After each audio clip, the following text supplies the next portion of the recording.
For as long as I can remember, my mother has driven a wedge between my siblings and me through consistent lying, gaslighting, and emotional abuse. Growing up, I believed she was loving, overlooking the childhood physical discipline she outsourced to my father: the belts, wooden spoons, and soap on our tongues. But as an adult, after living abroad and eventually moving out to marry my loving husband, years of trauma processing made the truth undeniable: my mother is a narcissist, and my family dynamic is deeply toxic. My older sibling escaped a decade ago, while my younger sibling has lived with our parents for 11 years since dropping out of college, enjoying obvious favoritism. For years, my mother blamed my older sibling for all family strife, successfully alienating us. Fortunately, my older sibling and I eventually reconnected and built a great relationship, though neither of us has a bond with our younger sibling.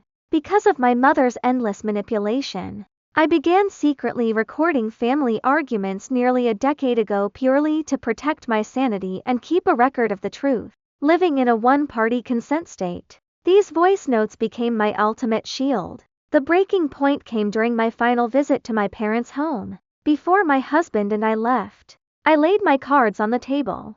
I told my parents that everyone in their house was stagnant, that I had changed, and that I could no longer visit because I was tired of pretending everything was fine. My mother stormed off to her room, returned, and immediately began deflecting blame onto me and my older sibling.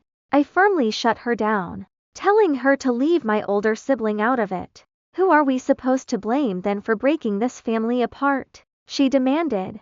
The family is already broken, I replied. She then tried to twist my words, claiming I was demanding my younger sibling move out as a condition for my visits. My father attempted to find a real solution, but his efforts were pointless. My mother exploded, declaring that she was the matriarch of the family and demanded respect, chillingly adding, "Whatever I want, your father will agree with." After leaving, I called my older sibling to debrief.